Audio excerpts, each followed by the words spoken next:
Halo, apa kabar Mania? Pada kesempatan kali ini, saya akan mengulas sebuah film bergenre fiksi ilmiah, di mana film ini mampu menyedot banyak penonton di tahun 2003 silam. Film yang berjudul Alien Hunter yang disutradarai oleh Ronald Close dan dibintangi oleh beberapa aktris dan aktor terkenal seperti James Spader, Leslie Stephenson, Carl Lewis, berhasil mencapai rating 5,1. Walaupun film ini sudah cukup lama, namun ceritanya masih seru untuk di-rewatch.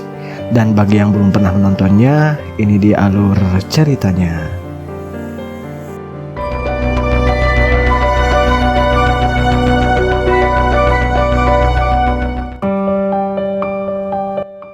Cerita bermula pada tahun 1947 di New Mexico, ketika seorang petugas penjaga radio yang bernama Osler menangkap sebuah gelombang suara yang tidak seperti biasanya. Dia mencoba mengidentifikasi, ternyata suara itu berasal dari padang pasir Roswell. Lantas ia bergegas menuju ke lokasi di mana suara itu berasal.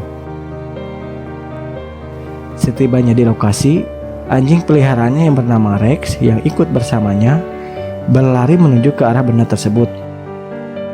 Kemudian Osler mengejar anjingnya, lalu dia dibuat keheranan ketika melihat benda itu dalam keadaan terbakar. Di scan ini kita belum diperlihatkan apa dan bagaimana bentuk benda tersebut. Kemudian Osler mencoba mendekati secara perlahan-lahan dan tiba-tiba muncul cahaya dari atas dan membuat Osler beserta anjingnya hilang seketika.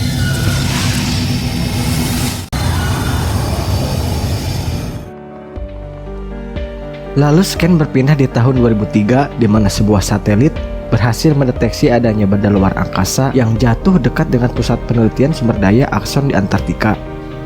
Para petugas Axon juga berhasil menangkap gelombang suara yang sama dengan kejadian pada tahun 1947. Dengan bantuan pencitraan satelit, para petugas Axon akhirnya berhasil membawanya ke tempat mereka berada. Benda tersebut masih terbungkus oleh bongkahan es yang tebal dan tidak ada seorang pun yang berani membongkarnya. Benda tersebut secara terus-menerus mengeluarkan gelombang suara seperti sebuah kode yang tidak dimengerti oleh mereka.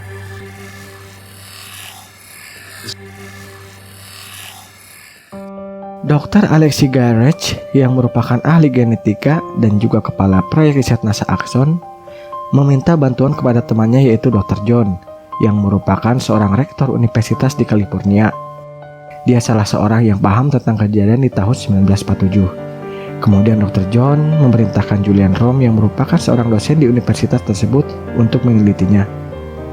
Perlu diketahui juga Julian Rom sebelumnya bekerja sebagai pemecah sandi atau penterjemah sebuah kode di SETI, yaitu sebuah lembaga pencarian ilmiah untuk kehidupan di luar bumi seperti memantau radiasi elektromagnetik untuk tanda-tanda transmisi dari peradaban planet lain. Keesokan harinya setelah tiba di Axon, Julian mengecek dan mengidentifikasi gelombang suara tersebut melalui sebuah monitor komputer. Di tempat ini, Julian bertemu dengan Grisham, yaitu seorang petugas komunikasi, seperti Osler yang diceritakan di awal tadi. Selain itu juga, Julian bertemu dengan Catherine yang pernah mempunyai hubungan khusus di antara keduanya. Catherine yang merupakan seorang ahli penyamaian tanaman selalu bekerja sama dengan Dr. Straub, yang saat ini mereka berdua tengah melakukan riset pada tanaman jagung. Berhari-hari Julian terus mengamati gelombang suara tersebut, namun masih belum dapat mengidentifikasi maksud dari gelombang suara tersebut. Tak lama berselang, sebuah gempa bumi mengguncang tempat tersebut, membuat benda aneh itu terjatuh dan es yang menyeliputinya hancur. Dengan hancurnya bongkahan es itu, benda tersebut semakin kelihatan jelas seperti sebuah pesawat alien. Kemudian Dr. Alexey memerintahkan beberapa orang untuk memotong bagian dan mengambil sampel dari benda tersebut untuk diteliti. Karena dirasa belum cukup, dia mencoba untuk membukanya lebih jauh. Di saat bersamaan, Julian juga berhasil menerjemahkan kode suara dan menyimpulkan bahwa benda tersebut sedang berbicara seolah-olah dia berkata, "Jangan buka." Julian yang paham dengan maksud suara itu segera berlari ke tempat di mana benda tersebut berada. Namun terlambat, benda tersebut berhasil dibongkar dan seketika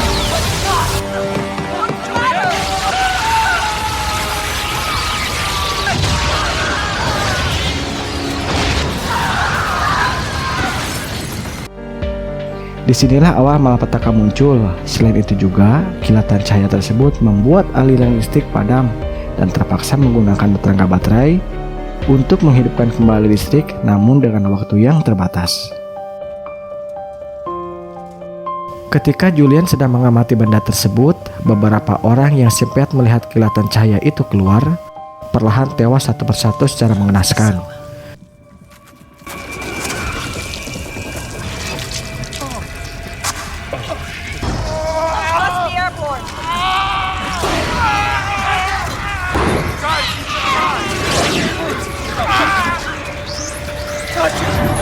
Julian menyimpulkan virus menginfeksi mereka semua melalui udara.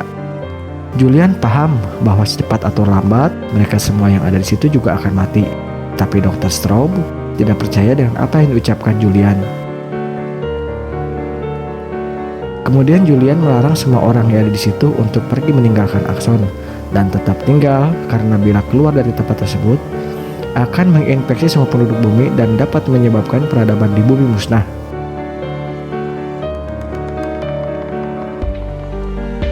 Kemudian mereka semua kembali ke tempat dan mengamati benda tersebut dengan kamera pengawas serta membicarakan tentang perihal apa yang akan mereka lakukan. Di tengah pembicaraan tersebut, Julian melihat sebuah layar monitor. Benda yang seperti alien itu tiba-tiba hilang secara misterius. Lantas mereka semua turun kembali ke tempat itu untuk mencarinya. Saat Julian menemukannya, dia mencoba berkomunikasi dengan makhluk tersebut.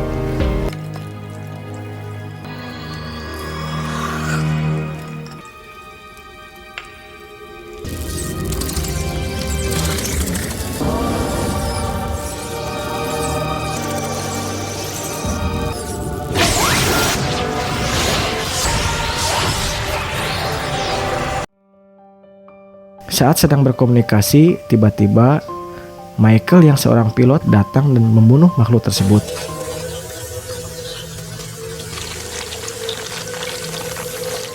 Julian mencoba berkomunikasi dan melaporkan kejadian tersebut kepada Dr. John.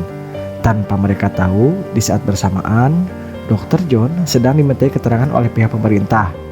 Sebelum komunikasi Julian dengan Dr. John tersambung, Julian dan yang lainnya mendengar percakapan antara pemerintah dengan Dr. John.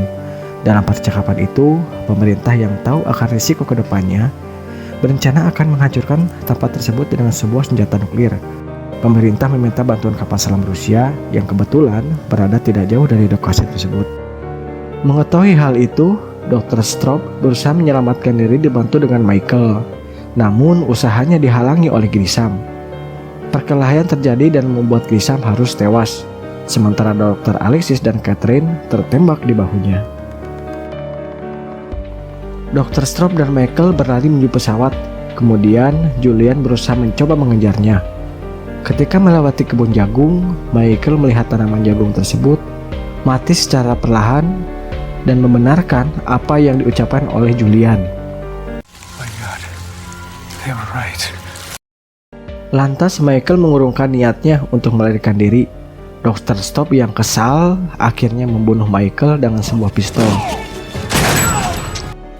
Kemudian Dr. Straub kembali berlari, namun saat berhasil membuka pintu keluar, dia masuk ke dalam kumpulan cahaya seperti sebuah pesawat alien yang akan terbang.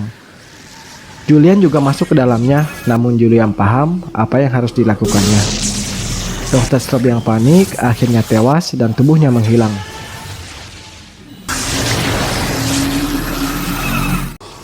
Perlahan-lahan Julian keluar dari kumpulan cahaya tersebut. Namun sebelum keluar, Julian sempat berkomunikasi dengan para alien dan memahami apa yang mereka inginkan. Kemudian Julian berlari untuk mengajak Dr. Alexis, Catherine, dan Sally, 3 orang yang tersisa untuk ikut masuk ke dalamnya. Mereka harus berlomba dengan waktu dan bergegas segera pergi ke tempat itu di mana alien tersebut berada. 10 detik sebelum nuklir mengenai sasaran, Julian bersama dengan yang lainnya berhasil masuk ke dalam dan dibawa oleh pesawat alien tersebut entah kemana. Dan film pun selesai.